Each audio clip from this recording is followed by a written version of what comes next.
Good evening, and sorry for the delay. Yeah.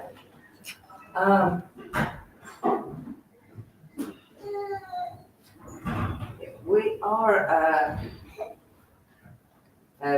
well, I might say not launching, but still presenting and introducing a book today that has quite a long history already.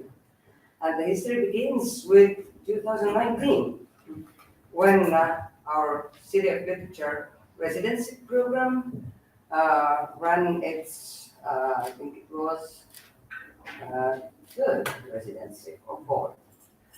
And the springtime resident back then turned out to be Ron Whitehead from the United States. And during his stay at the Karl Ristikivi, former Karl Ristikivi Museum, Ron started exchanging letters with Jinn Bugi. And these exchanges became poems, and these poems became a book, which they titled Nights at the Museum. And quite soon, actually, it was also translated into Estonian by Doris Kareva. And then the book was released, but unfortunately, due to the circumstances of that long, exhausting COVID era, Ron and Jinn couldn't be here to present the book. We did introduce it mostly online by doing a video program. But as we've all experienced during this past few years, it's never quite the same thing. So I am very happy now that Ron and Jinn are eventually here and can introduce the book and do reading. And I'm also very happy that Doris has joined them, so that today we can hear the poems both in English and also in Estonian translation. This book represents, in a way, this very interesting variety of the cultural life in Tartu. At the same time, combining it with this I might say impressions or even fantasies the Ristikivi house has to offer, and also connects it to kind of a journey. And I think the essence of the journey is not something I should retell here now, but we can hear it from what Ron, Jinn, and Doris are going to read to us today. So it's a very, in that way, it's a very unique book, combining poetry, the heritage of Karl Ristikivi, and the city of Tartu. And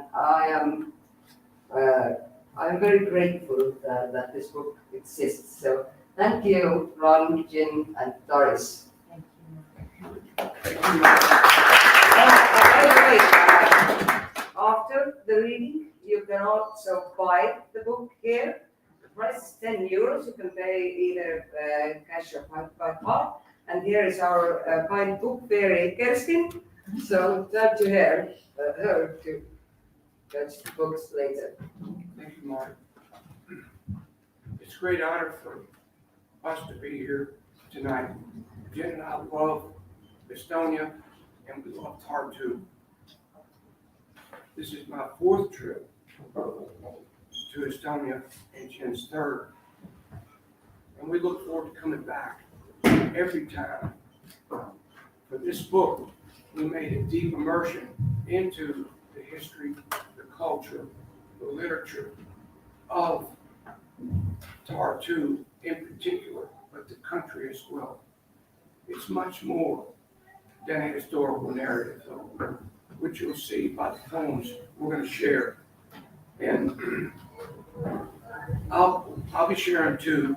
One's long in English because I don't speak Estonian, unfortunately. Jinn will read three in English, and Doris will read three in Estonian, all different poems. But before that, a day or two after I arrived for April and May of 2019, being writer in residence, Doris introduced me to a lady from England who is also Estonian and has taken up residence here, and who has produced one of the best book on Estonian literature, an introduction to Estonian literature. And I asked her she started writing these ditties. And so I asked her if she would write a ditty by way of, it's short, of introduction a little further. So please welcome Hillary Bird. Hillary, come on up here.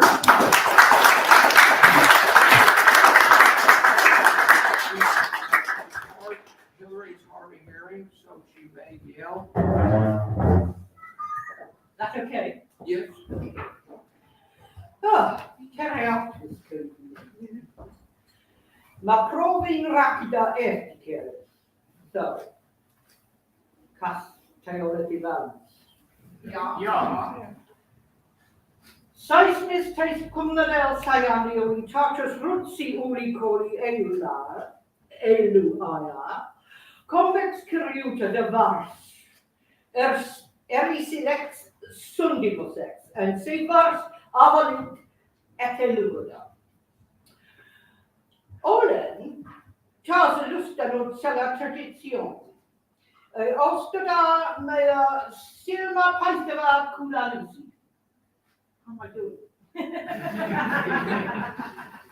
Municord onde varsi perutatus exotilisticales. Ja, ni loen matano to Englisicales. In the 17th century in Tartu, during the life of the Swedish university, it was customary to write verse for a special occasion, and for that verse to be read out in public. I have revived this tradition to honor our distinguished guests.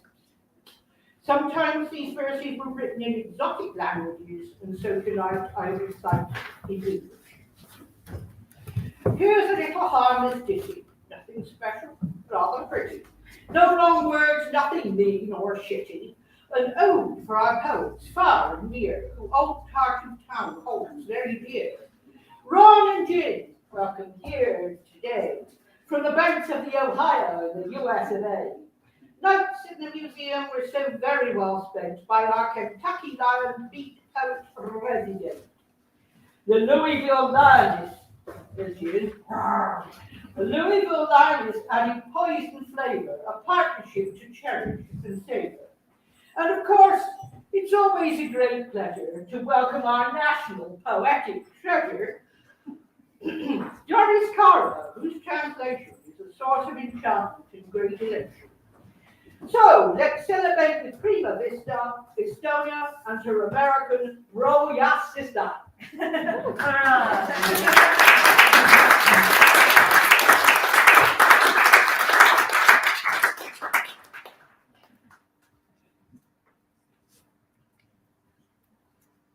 On luck and magic. When she is sure the old man has nodded off in the broken, rusted blue chair he's dragged into the no moon's dark outside the locked door of the museum, the prophetess N whistles the boy over through a gap in the wooded palisade that circles the building. She knows each of the 109 languages spoken in Estonia, but leaves speaking English to her grandson, who works nights as a ferryman and holds the key to the museum's door. The boy is cold and lonesome. He is certain their luck has run out under this starless sky. The boy looks at M's moss-bloom whiskers, then he falls deep into her cavern eyes. When she motions upward, his gaze rises just above her head where he sees a magical tree. One gnarled, twisted trunk bearing apricots and nectarines and peaches and plums and apples. Em knows what he is staring at, and her knotted fingers decode the mystery. She pantomimes biting an apple, plucking a seed, tucking it into the earth, and then an apple tree shooting up, up, up, straight and true. Her hands weave a storm, and the apple tree breaks, the crown crashing down. The boy looks back to her face and sees a little girl considering him. Her arm cradling the boughs of many trees, one hand holding a knife. He knows she will cut the apple tree over and over, and in each wound she will snug a new branch, watering the clefts with willow water, so the rootstock will sigh and accept each branch as its own. Not magic at all, she says. Just hard work and time, my boy. Hard work and time.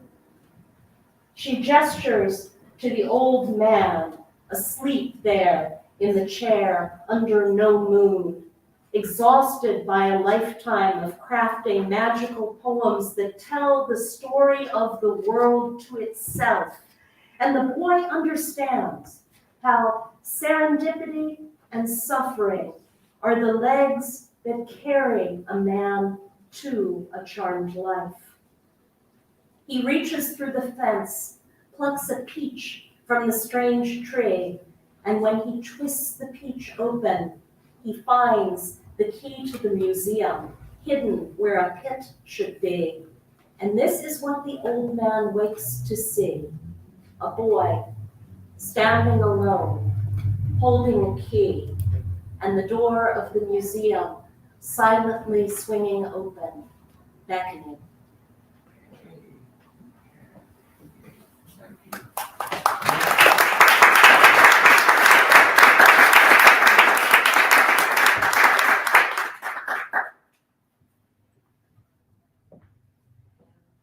As you've noticed already, it's a book of political storytelling, and I'll continue where Jinn stopped.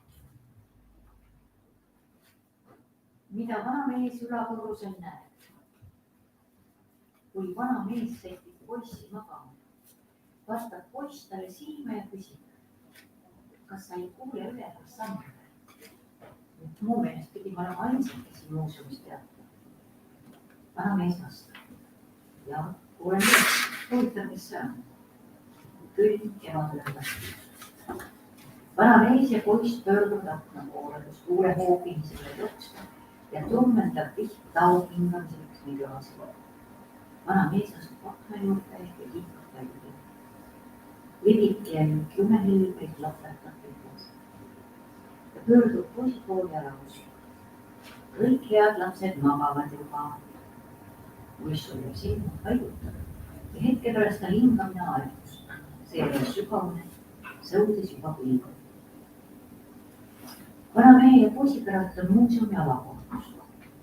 Vanamehel pole andnud, kes võiks üle lihtsalt tegutseda. Ta otsustab välja võtta. Ta teeb kindlaks enese asukoha ja süütab küünla oma kutse, kelle läheb tasakesel rikkused üles. Kui ta jõuab ülakorruse otseni võimaldada, surub kõrvalas kus, kuuleb samme. Ootab ja ootab ja ootab õnne. Kui ta kummardub lähemale tutvaga, ta suristab tere. või mingisugust. vaikselt, õrnalt lükkab ta ukse peale. Küünalde pehme punaseinaurgades valgustab peenad ja keerduvad koridori alud. Vanamees astub tasakesi, püüdes kõigest väest hoida vaikust. Aga teise pöörde peal jääb ta vadukas kinni kapi tumeda terava nurga taha ja käriseb häälekalt. Vanamees hoiab inni ja kuulab. Kikivarvul kõnnib ta järgmise keerukohani. Küllap on ta nüüdseks läbinud juba miile. Mismoodi maguvad kõik need keerud ära ainsana matusele? Neljanda pöörde järel leiab ta end suurest ruumist, mille kuppellagi ei saa köönliku palkide vahel ometi paikneda. Aga on siiski seal. Küünleid sädeleb ümberringi, raamaturiiuleid ja vangli kolkades. Vahetili kaakas, kuhu on põlistatud pääsukeste lend ning kind trokkililli, troonikul altaris juba. Ja nurgas küünaldab lend. Läidetud peen vabakülmal vardustamas käsikirja, mille lehed pärisemata konksusse võinud. Inimene on loodud tööd tegema, lind laulma, ütleb ta. Ja vanamees saab temast aru. Saab aru, et raamat, mida elu põletab, on see kogunud luuletusi, mida ta iiega kirjutanud. Lood, mida ta eale jutustanud, sest isa ütles, sina oled loodud tööd tegema, linnud on loodud laulma. Ja vanamees ahmi võtku ja sirutab käed välja peatama naist, samal ajal kui lehed süttuvad. Sirutavad kui suled ülespoole ja tema silme on muunud. Tõusevad lendu ja ruum täitub 339 linnuliigi lauluga. Tihased, siiskesed, kaulid ja kütid, tormilinnud ja pääsud, suulad, kuldlehelinnud, siilisagad, kormoranid, pelikad, hüübid ja haigrud, viibised, luitsikud, kured ja flamingod, pardid, hared ja luided, kalakotkad ja pullid, haukad ja kotkad, tedred ja paabulinud, toonekured ja räägud ja laugud, õgijad, rüüdid ja marakad, rongad ja põõselinnud, rohkemat kui vanamees nimetadagi suudab. Selline tiibade häälte kabisev üle ilupüllus ja ta mõtleb oma eneseisale, kes kord tulistas varest, kuidas see keedeldes langes alla metsaveerel ja kuidas ta isa astus varesele peale, nii et see kisendas, kraatsus appi. Kuidas üks lind vallandas nii südant lõhestavat hüüd ja vareste massimõrv vaakus lähemale, ometi suutmata peatada mehe raskeid saapaid, mis trampisid üha edasi, mõeldes vaid kohustusest. Kuidas ta peab langetama ekskavaatori koppa ja siis seda uuesti tõstma, suurem puud nõrda hammus, ilastas kiveid savi ja poiss nuttis ja haavatud vares suri, kuid surres kerkis ta vaim ja maandus poisi vasakule õlale. Aastakümnete pärast, eluaeg hiljemgi pole vares veel hüljemutada. Suutmata tööd leida mehises maailmas, avab ta suu ja legende kratsatab välja. Õhust haarata luuletusi soomus küünisel. Milline elu linnu vaimusel. 5000 miili ja 70 aasta kaugusel oma lapsepõlve lahtistest kivisöe kaevandustest on Kentucky vares tõustas enne. Vanamees sulgub silmad üksildus laine kerkides. Ja kui ta nüüd jälle avab, on ta tagasi muuseumis. Õies on lumesadu lakon, öösorgu siristab rõõm. Kuskne punes on seismas rukkiliiade põllu, pääsukesed tantsimas õnnus kõiki pidi. Universumi meloodia palub Tallinnas laulda, laulda, ei kunagi lakata laulda.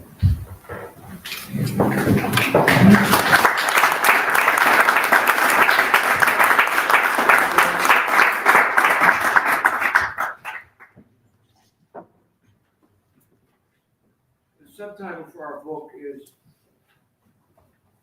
What's Next to Museum, or The Fabulous Adventures in Tartu, Estonia of the Old Man from Kentucky and His Familiars. Homeland. How to tell the smiling Estonian where Kentucky is. How to describe the wall of the Appalachian Mountains crumbling into the sweep of the turbulent Ohio River, rushing west and south to the Mississippi.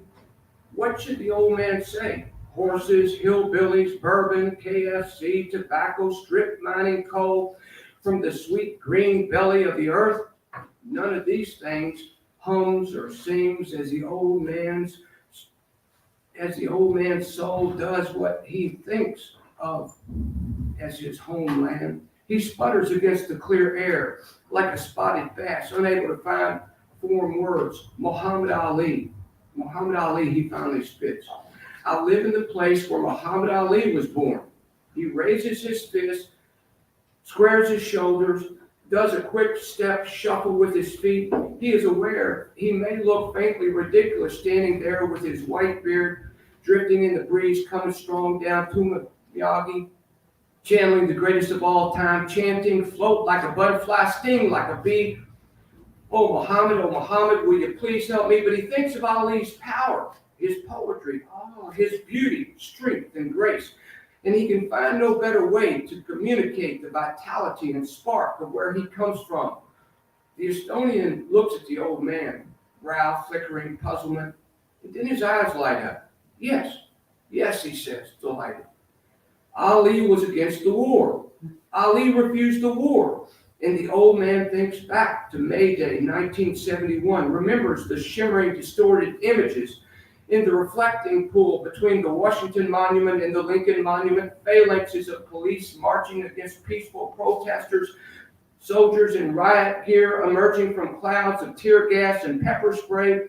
He feels again how his heart pounded hard as 12,614 were arrested, herded and dragged, battered and concussed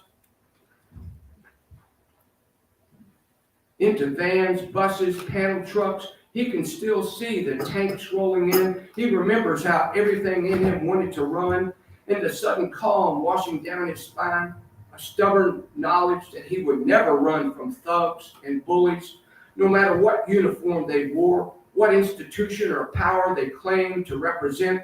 He stood there, a young man, old enough to be shipped to Vietnam, thinking of 1964 when he and his brother tuned in to those staccato bursts over the AM dial, nerves singing as the Louisville Lip refused to go down before Sonny Liston's brutal fist kept dancing and punching even when he couldn't see, taunting and hitting the great bear where it hurt over and over until the seventh round when the giant sat down in the corner, utterly spent in Cassius Clay. A young black man from segregated Louisville, Kentucky, became world heavyweight champion. And now, here in this city, where memorials are erected and destroyed and rebuilt with changing tides of politics, cycles of oppression and freedom, he thinks of Ali transforming to Cassius Clay and then to Muhammad, one who is worthy of praise, Ali, and how white men who made money on his back cursed and reviled him when in 1966 he refused the war publicly. Man, I ain't got no quarrel with them Viet Cong. No Viet Cong ever called me nigger. And in the old man's young eyes, Ali became a hero of those times, a shining legend. One of the reasons he has spent his life traveling the world, fighting the many-headed serpent of hatred, fear, and oppression with his stories and poems. Yes, he says, shaking hands heartily with the Estonian Ali. Ali refused the war, and the old man looks into the stranger's eyes, sees the memory of free speech suppressed, dissent punished, those who disappeared, fate unknown, the exiles, the ones who died fighting. And for a long moment they stand together, hands clasped across the cobbled edge of Tartu's town square, each understanding perfectly where the other comes from.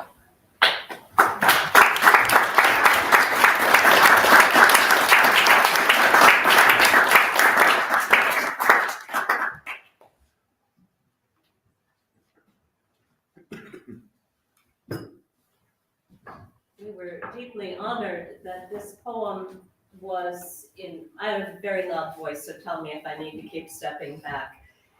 This poem was included in Tartu's application, successful, wonderful application to be the 2024 European Capital of Culture, and we applaud you, and we're honored to have a little tiny word in there. So thank you for that, and congratulations. Transformations. The waning crescent moon sets, and morning tiptoes in. The boy has been sleeping in a nest of chair cushions between cases that display old photos and letters in the front of the museum. Outside, a black cap merrily flutes its pre-dawn hymn to the coming sun. The boy stretches, a long, full stretch, and he imagines there is a wolf waking beside him. The wolf is stretching, he is stretching. His muscles tingle, he feels strong and good. Something has shifted in his body overnight.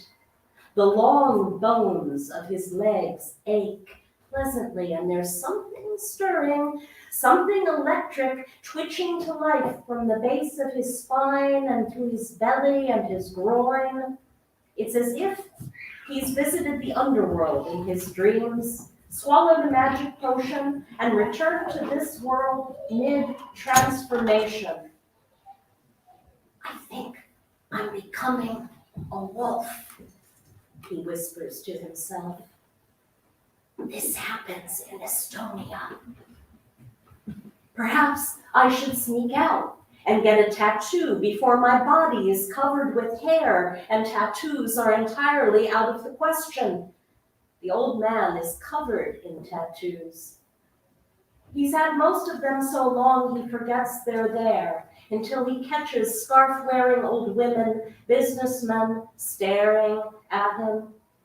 He wakes in the back room of the museum, listens to the early train rattling in from Volga. He has made a bed on the futon sofa where too many have sat, laid it flat, but there's still a deep crease that imprisons him. He's been walking too much, and something's gone a bit cattywampus in his left knee. What should be attached isn't attached. In the gray crepuscular light, he imagines the burgundy mattress enfolding him is her arms, reaching him back to her. You've grown thin, he thinks she'd say. You should eat. You can't live on coffee and words, darling. He imagines there are worse ways to go. It would be grand to live on espresso with a Britacook now and then, writing poem after poem until he was skin and bones, and everything he'd always wanted to say had been said. He would finally have time to sleep. I could walk into the woods, he thinks. I'd curl up against a juniper, inhale the spruce and larch. A scarred, lame, sinewy old wolf with no words in the silence of the forest. And this is how sunrise finds them in their separate corners of the Karl Ristikivi Museum, each watchfully awake, each quietly wondering what comes next.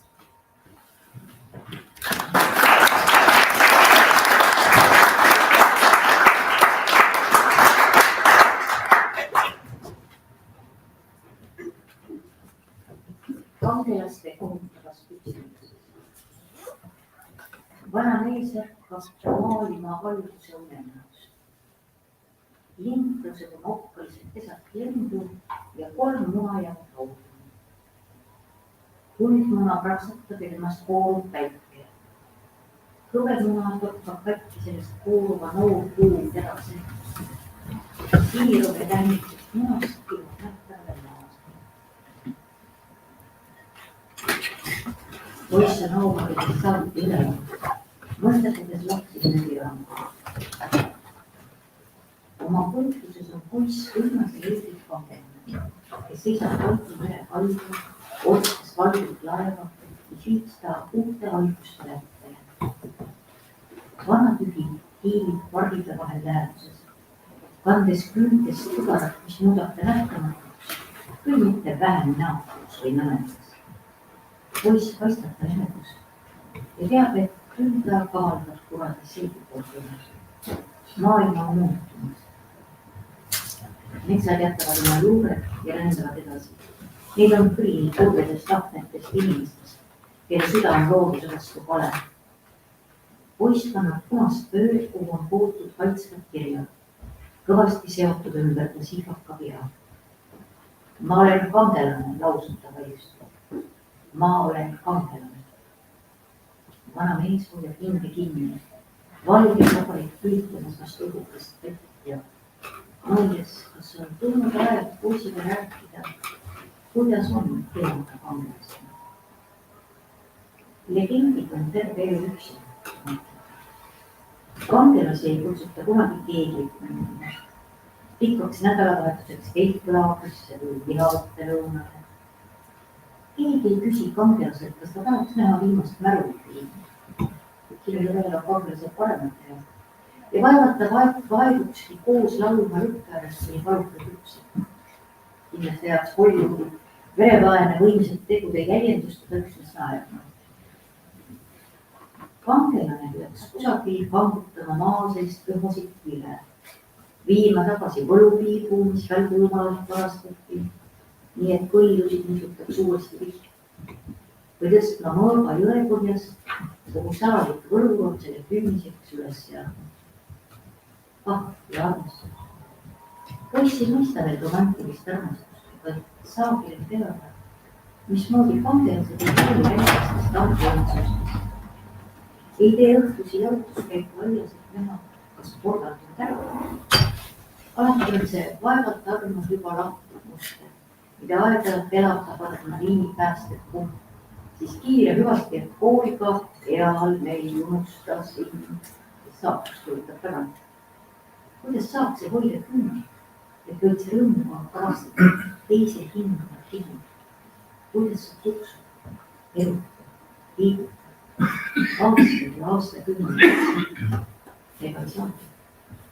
Ja 20 aastat pärast su surma, kui üks kolli võtab eemal, jalad alt lõikab mõjutud mõõk, unustades tee välja usust, arvudes näkinejusse ja vajudes merekõhki oma vedalite rääkida. On juhul keegi tänapäeva noorukud uskumist, et keegi üldse võiks teha kõiki neid kulle pühasid rollusid, mida sa tegid. Küllap see on paras jama, mida vanarahvas kulutas ette, et lapsed järjekordne, millest see peidetud, mõni kasulik lõpetus.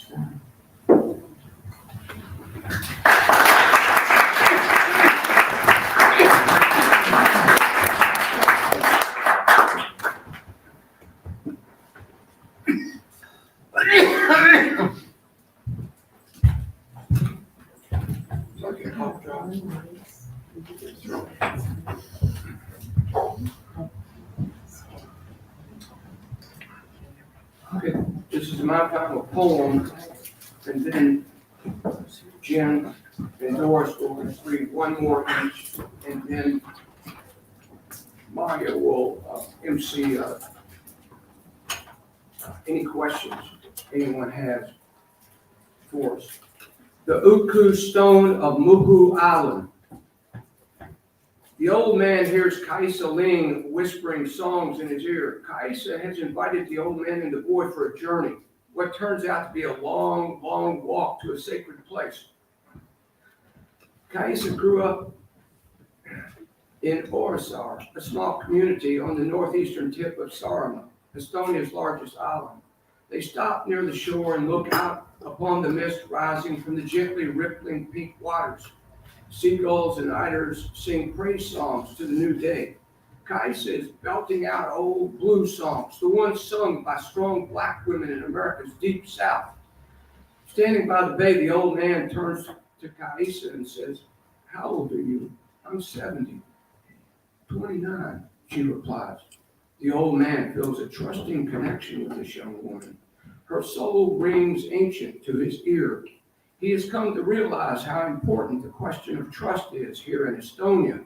So he falters and hesitates as he asks, how in the world did you come to know and be inspired by the voices, the songs of American Black women singing the 1920s blues, and you now singing those heart-wrenching songs in Estonian and English? When did you first hear the songs, and what moved you to sing them as if they are your own? Kaisa stares deep and hard at the old man, determining slowly but surely to trust him and to share at least some of her truth with him. She says, I was christened here. I grew up here. This is my home. I love this place and these people. I was a good girl, a high achiever. I had many struggles, illnesses. I have multiple sclerosis. I've been blessed with new treatments and therapies. I'm so thankful to be able to walk. She pauses, then continues. To be honest, it was violence that brought me to the blues. I was in a very difficult relationship with a much older rock musician for too many years, and I was extremely unhappy and afraid. Then I found these blues songs that helped me find my strength, and these women who truly keep me upright. I've always given credit to that man for giving me the first thread of the tapestry, but I was the one who took it and ran with it. I have forgiven and forgotten, for sure. This is why I feel such a strong connection to this music, why it is so important to me. These songs are my autobiography and the story of so many women in Estonia, in the States, and all over the world who have to endure this kind of life. Saaremaa is a small community and talk spreads so fast. When I was little, I always knew who was being beaten at home, knew when it happened. I hope it has changed and will change even further. But I'm also sure there are women who feel my pain intimately when I sing. The old man suddenly sees himself a boy again, sleeping on his army cot in the kitchen closet, his first bedroom. He has pinned baseball pennants to the unfinished wood walls for decoration. He wakes up. His wind-up alarm clock reads 10 p.m. His mama is standing at the other end of the large closet, ironing a waist-high pile of clothes. His mama is always up way before sunrise, before anyone else, and she never gets to bed until long after the entire family is asleep. He hates the way his mama works her fingers to the bone, and he despises how she is often treated badly, talked to wrong by daddy. In that moment, when he was a boy, he decided he would always be on mama's side, stand and fight for the good and fair treatment of all women. He knew then, as he has always known, that women and men, girls and boys, should be treated fair and equal. Kaisa guides the old man and the boy down a fairy tale shaded lane, lined by moss-covered stones and tall, slender orange pines and silver birch climbing, reaching way high up into the blue Baltic sky. They cut through a farm with chickens and beehives and gorgeous yellow flowers everywhere. The old man asked, what kind of beautiful flower is this? Kaisa smiles and plucks one. She eats the yellow flowers and offers flowers to the old man and the boy. She says, these are good for the bronchial health. It is called cowslip. The Latin name is Primula veris. This is the most beloved wildflower of Estonia, and it's been given some 200 names. Swallow flower, golden key, eye of the sky, flower of the maiden, rooster's pants, cuckoo paws. The old man mutters, the poet's flower. He plucks and eats 2 petals from his flower, but saves the other 3 petals and hands the flower to the boy, saying, here, let me press this between the pages of your Kalipa poet. I want to save it as a gift for my flower girl. The boy hands him the book. He has nearly finished reading it and carries it with him wherever he goes. They leave the farm and enter a long field of clover, which is surrounded by an old stone fence. Kaisa says, Estonia has only 2 snakes. One is terribly poisonous, the other is not poisonous. The poison snakes love to live in the stone fences, including this one. There are many stories in our folk tales about the poison snakes, and especially about the king snakes, which appears out every spring, which is now. The boy, wide-eyed, looks up and Kaisa says, "The king snake?" She says, "Yes." During winter, the snakes all pull up together, and in spring, they rise together as one. It is truly frightful to behold. The boy cries, "For real?" Kaisa says, "For real." The boy says, "Whoa, I think I'll stay off that fence." Kaisa says, "Look way down there, all the way across the field, nearly to the end. See the giant stone with the small trees growing from it? That's where we're going, the end of our quest." They take their time crossing the field of clover. Then there's the stone of all stones, the Uku stone of Muhu Island.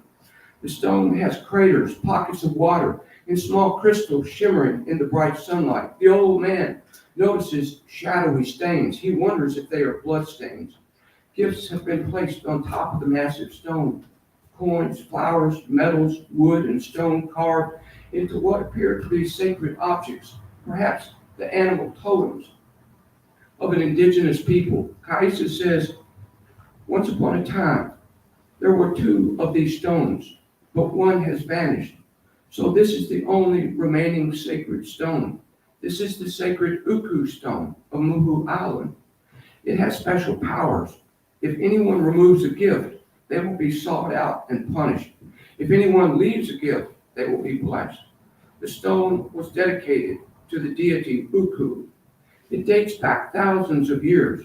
In our history, it is associated with rituals, including blood sacrifices. The Uku stone bears witness to our Aboriginal religion of Estonia, which is based on a sustainable worldview, human being only one of numerous animated beings. Even the stones are alive. We are all children of Mother Earth. The old man digs into his left front pocket and pulls out the leather pouch he carries with him always. He holds many of his sacred objects. He takes a blue crystal from the pouch. When he was a boy, forever wandering the wild nature backwoods of Kentucky, he found a small cave on the side of a wooded hill. On the top of the hill was a giant stone. He would often lie down on the stone and stare up at the wind dancing through the trees and the blue sky and the dragon-shaped clouds, and think about traveling to foreign lands. In the cave, he discovered a cache of crystals. This is one.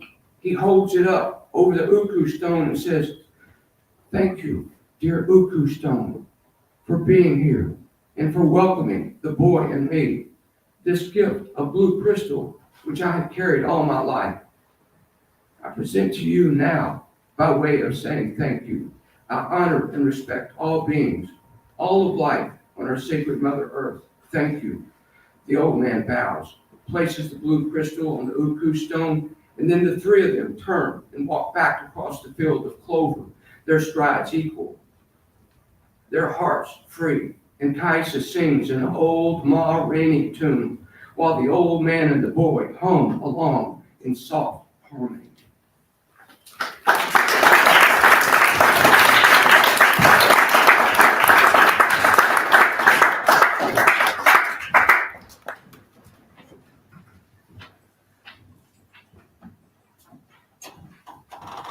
Tagasirikkamise võlukunst. Vana mees kõnnib välja ja leiab poisi istumas muuseumi ees postkasti kõrval paika. Eelmisel nädalal kirjutas poiss oma elu esimese luuletuse ja saatis selle Eesti vaimale kirjandusajakirjale. See on maailma parim luuletus. Poiss on kindel, et see võetakse vastu. Esimesed 3 päeva pärast kirja postipanekut tühiseb poiss seda endamisi peas, maitstes iga silti eraldi. 4. päeval hakkab ta postkasti kiituma. Täna ärkas ta lintide laulutulvast ja teadis, et just see on päev heade uudiste jaoks loomulik. Poiss pole päris kindel, mismoodi suurtes ajakirjades luuletuste vastuvõtmine käib ja vanad mehelgi taga küsida. Ta ei ole vanale mehele oma luuletusest rääkinud.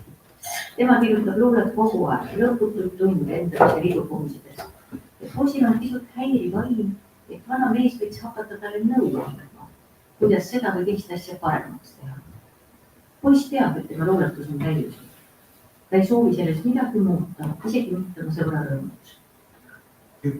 Tal on selge ettekujutus, kuidas uudis saab.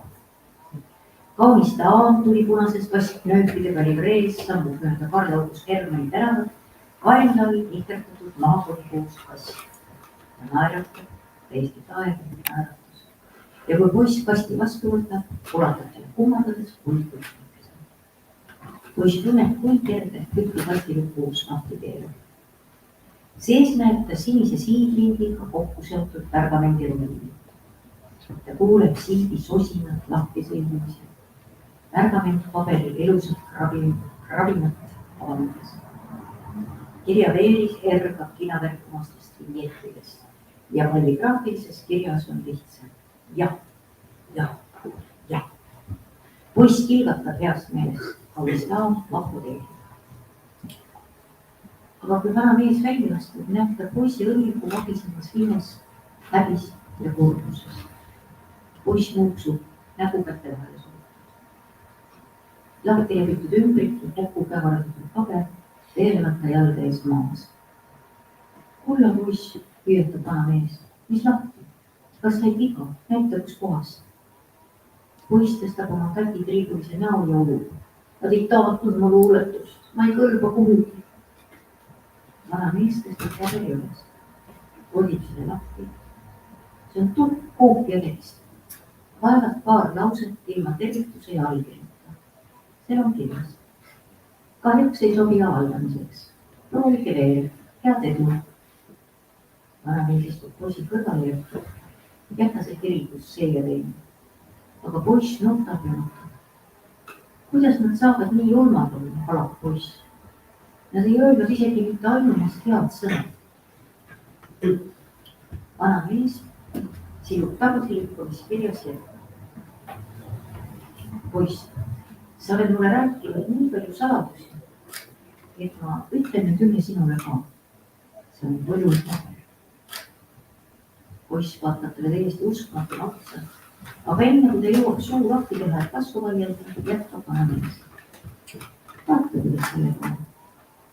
Tagasilüppamine on võlutrikk nende jaoks, kes lasevad sellel juhtuda. Me kõik oleme loodud looma. Oleme selline liik, kes maalib ja laulab, loomistab, kirjutab, tantsib, vormib ja pildistab. Me oleme loomiseks sündinud. See on meie kõige ürgsem tunne. Aga samas oleme peitlikud. Muretsed, mida teised meist arvavad. Ja nii ongi enamuse jaoks. Esimene eitus ühtlasi kõige lõpp. Lõpp luuletustele.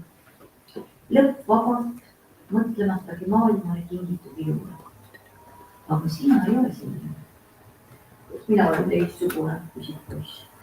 Oo jaa, vastab vana mees ja paneb täna poisi õigele. Sina oled teistsugune. Ma tean, et sa näed sellesse paberisse pidetud suurt luulu. Võin kiirelt öelda, et sa raamid selle ära ja paned oma kirjutuslaua kohale. Kus iganes seal on kirjutuslaud selles maailmas, pole olema jõudnud. Sa vaatad seda, kui asub kirjutama ja sa oled seda. Kõige halvem on juhtunud. Ma kopatasin minema kogu hirmu tagasilükkamise eest. Kui võtsin südame ringi, et riskida ja see üle. Tähtis on minu jaoks üksnes lood. Ühel päeval avastad sa, et see hingetu ei on moondunud sinu sõnade kõlaks, mis kajab kõigile. Sest sa ei lakanud kunagi uskumast oma loomupärasesse algesse ega peljanud seda kunagi jagada. Saad sa minust vähe? Jaa, hõikab poiss. Kui ma jooksen vanakraami jälisse ja vaatan, kas neil on mõni lahe raam, võib-olla eriti peelist mahamiste nikerdustega. Enne kui vana mees jõuab vastatagi, enne ta ei või jaad, rottad poiss juba mööda Karl Hermanni tänavat ja deklameerib oma luuletust jooksu pealt mööda käijatele. Kaunis naine naeratab. Kui ilus luuletus, ütleb ta poissile, kes kitsal tänaval temast mööda ruttab. Aga poiss mõtleb sel hetkel üksnes oma luuletusest. Ja järgmisest, mis juba ootab üles kirjutamist ja veel järgmisest, nii et ta ei märkagi naist. ega kuulata rahvust.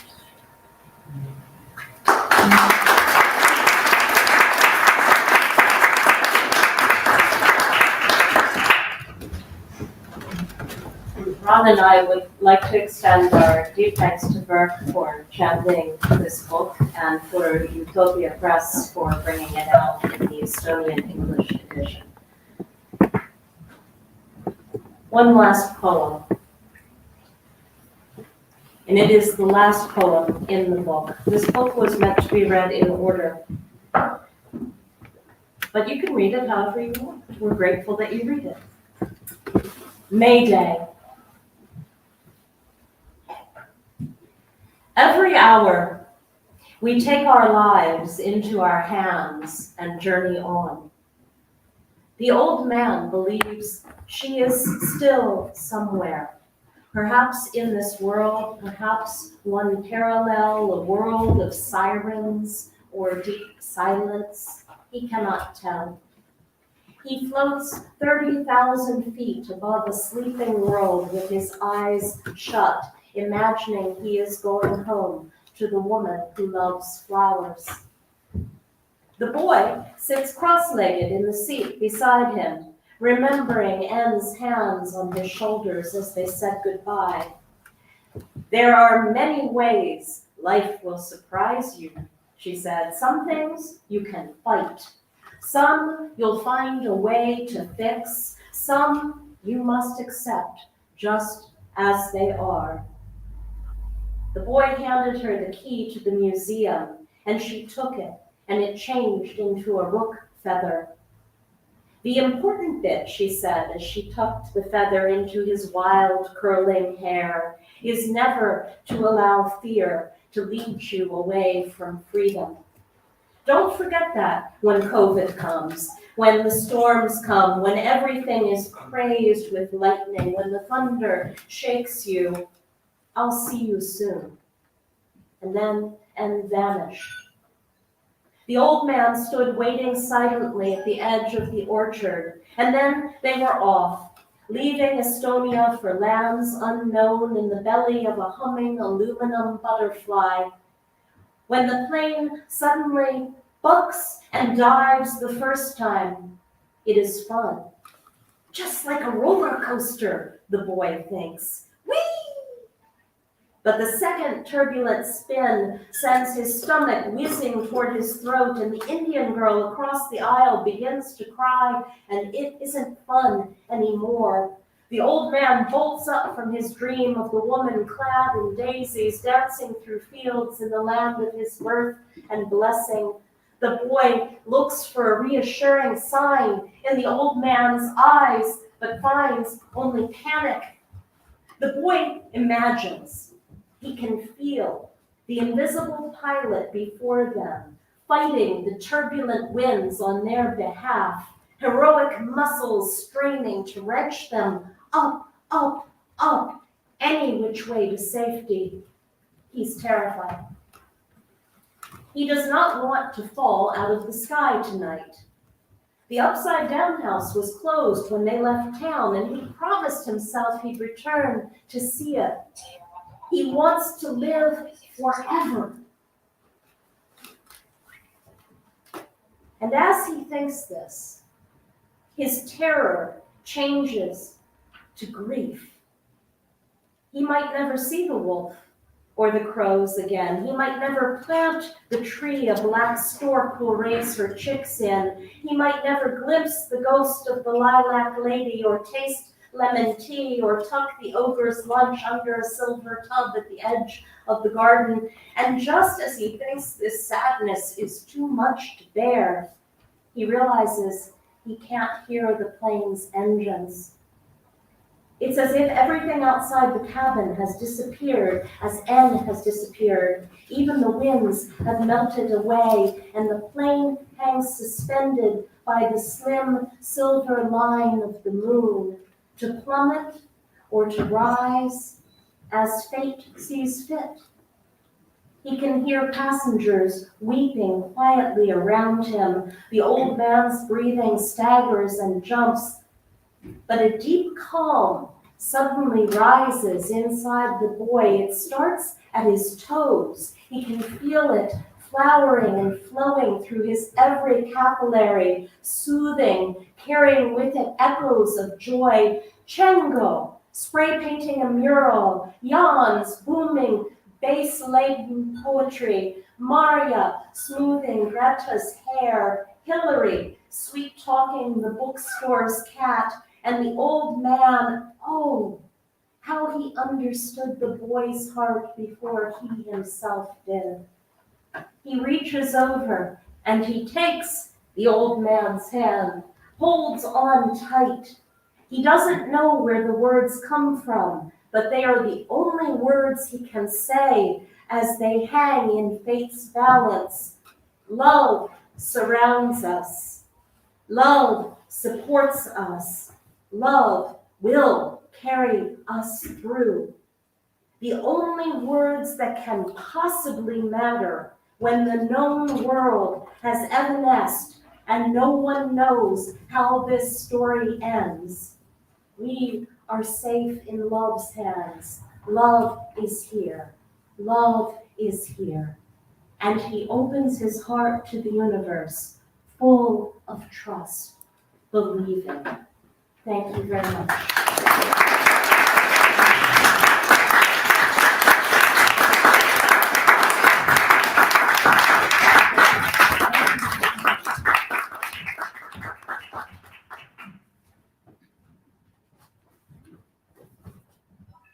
Thank you so much. And now, if anybody has some questions or comments, ideas, inspirations, or dreams to share, this is the time.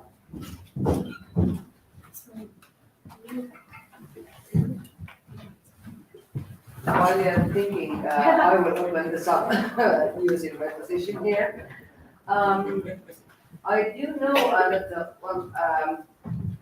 I do remember that Ron at one point started posting these poems on Facebook, and I do also know that part of the book is still wrote after the residency. No. No, it wasn't. It was written simultaneously with the rest No, of the it. whole book. Yes. Yeah. So when did you get this idea that when did you know for sure that it's going to be a book? Go ahead. Thank you, Mark, for asking. And anybody else who wants to ask a question to Doris, Jinn, or myself, ain't no such thing as a stupid question. You know, I've asked them all. I have. Actually, I was born with wanderlust and homesickness, a simultaneous condition, everlasting. And so Jinn knows me better than anybody ever has. And so she suggested that I write a poem each day while I was here about one experience from that day. And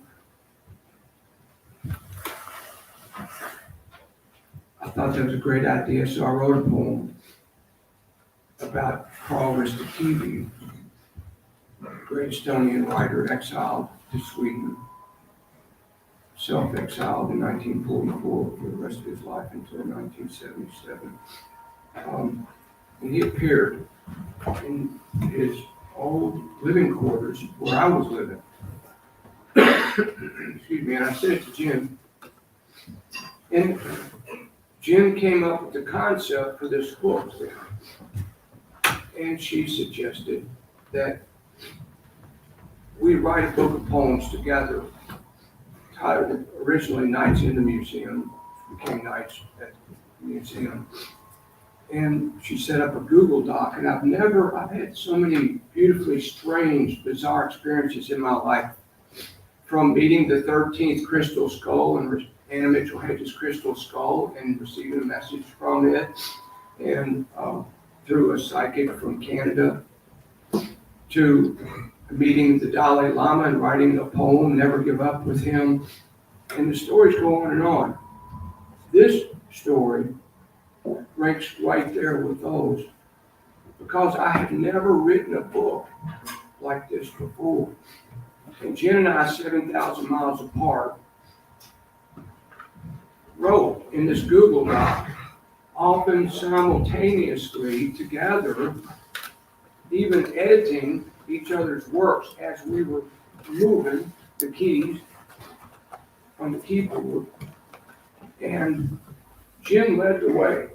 She had the concept and she led the way all the way through, because I was doing projects, fantastic projects here as writer in residence, putting together a new book for a publisher in New York City, The View from Lawrence Ferlinghetti's Bathroom Window, a book of beat poems and photos and interviews, and also editing a several hundred-page book, The Hells Angels Letters, with the editor of Hunter S. Thompson's Hells Angels. So I was doing all of that. But this book sustained me with this burst of creative energy from the woman I love. And it was an experience like I never had before. What was your question? What prompted you to write this book? When did you have this feeling that it's good to be able? We were 2 days in, 3. It was the second day. Okay. Ron was feeling so disconnected and so lonely, and I said, okay, well, here's what I'd like you to do. I'd like you to entertain yourself and me and start putting what you've learned in Tartu into a document. And very quickly I could see that his grief and his loneliness was so great that he couldn't write it in his own voice.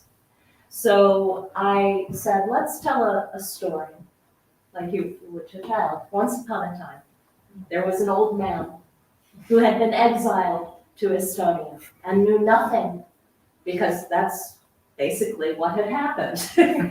And the boy that travels with him throughout the book, I don't know that anyone except Anne can see. It is likely, who knows, maybe the boy's there, maybe he's not. But the seed for that fantasy, the fairy tale, actually came out of the realization Ron had. He thought he was living alone in the building, and he started hearing noises. And then he met a mysterious figure, and he struggled to explain and had a conversation, a beautiful conversation with the mysterious figure about apple trees and gardens. But he didn't know that she was living in the building, so we made up a story about her. We turned her into a good witch, and she's actually Anna Martha, the wonderful resident of the upstairs of where the Karl Ristikivi Museum is, and the longtime editor of Elades, is that how you say Lotus? Lotus. A botanist and a beautiful, beautiful woman who has lived in that building since 1941. So you know what she has lived through. But she became our prophetess, our witch, and the old man and the boy followed behind her through the rest of the book.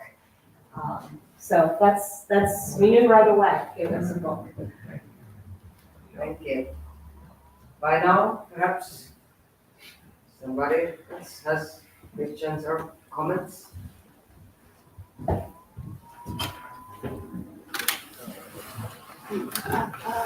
Question? How long your loneliness lasted or was here, and why you felt so lonely? How long did my loneliness last, and why do I get so lonely? When I travel, because I love to travel, and since I was a boy growing up on a backwoods, wild nature Kentucky farm, I have read books about, starting at the age of 5, I started reading books about Finland and Norway and Iceland and foreign lands. And I read the books about the geography and the people, and I also read the fairy tales. And I knew from the time I was a little boy that I would visit those lands, which I have, and performed in all those places and many others. And I love to travel. But when I travel, most of my travels have been alone, but I love people, I love animals, I love nature. So I love to travel with a friend or friends, a loved one. Jinn is like the best travel companion ever. And so the loneliness is not there when I'm traveling with somebody. But since I was a little boy growing up on the farm, I've always felt like I was certain more than once that I was dropped off at the back, on the back porch of the farmhouse by aliens, and my parents, my farmer and coal miner parents took me in and adopted me. But I don't think that's true. But I've always felt like I come from someplace else. And I tell people when asked that I'm from Arcturus. Where are you from, Arcturus? And that's way out there somewhere. So I get over my loneliness by staying as active as possible when I land wherever I'm going. I'm blessed. Poetry has taken this country boy all over the world. And so I visit old friends, make new friends, and I see everything I can about the place where I've been invited to, where I arrive at. So thank you. That's it in a nutshell. If I might add to just the theme of loneliness, one word. This was written in 2019. It's a book entirely about exile and being alone. And it was set to be released in the spring of 2020, when the entire world got to experience what it meant to be isolated and alone. And I inserted the word COVID into the last poem. When I wrote that poem, COVID didn't exist, or if it existed, it wasn't known. We were really struck by the fact that that fate took us to write a book together about traveling with often imaginary companions, with books for companions and nature for a companion right before the global pandemic hit. It was just an interesting serendipity. There's a lady raising her hand. Yeah, I was just wondering how you worked with the translation, whether that was also a collaborative experience somehow, or? I will start this and then I'll turn it over to you.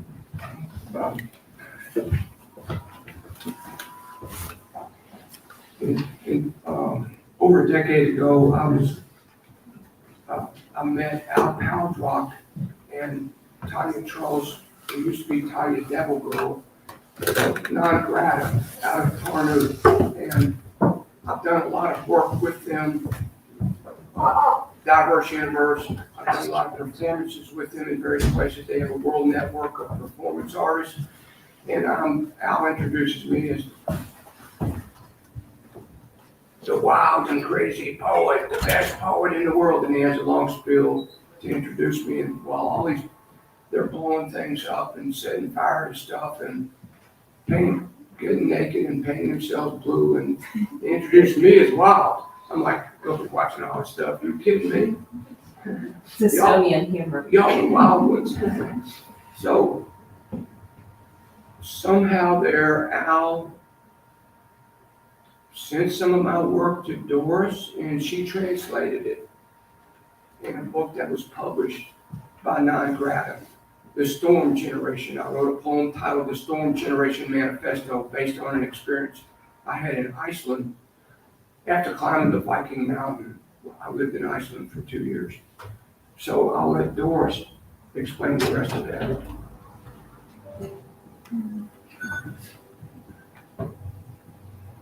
Well, the translation part was the easy part of it, so to say. I was fascinated by the very original form of the book, and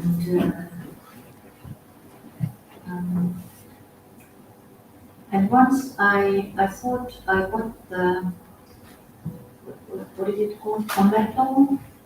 I knew where to start. What is the main tune of the book? I just read my way, like usual. But it's how to say, it's a longer text, maybe the longest text I ever tried. But it was great experience, and there's always a very special connection. I'm sure everybody who is doing translations in this hall, I can see some, knows it. It gives you very special bond. You are like spiritually connected, and whenever you stop to think this way or that way, and you have this signal from the other mind, what word would he or she choose? So you get the answer. That's beautiful. I can't even begin to say how honored I am. We are, Yes. Doris is accepting and then translating our book and reading So beautiful. with us today. Thank you, Doris. And I consider Doris to be a wonderful person, a dear friend, and I consider her to be Estonia's leading poet and one of the best poets in the world. And I can't wait for her to win the Nobel Prize in Literature whenever that happens.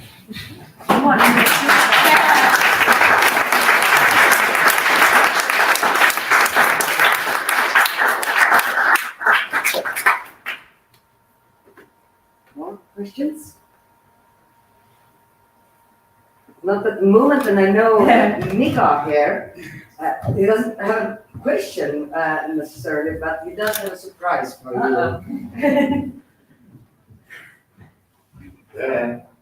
What I did was again, I was talking English a lot. I have a very special gift for all of you. When I got the book, I immediately saw the Subtown Days poem as a poem I could translate. Thank God, Doris had made the translation to Estonian, so it was not so horrible task for me. One thing, Tero helped me a little bit, and the translation is here. Oh. It's one of the 50 poems I translated, and there's also one poem from Doris in this book, and 48 poems of many of my friends and people that I even don't know, the poems that I love. So here's one for you, Jinn.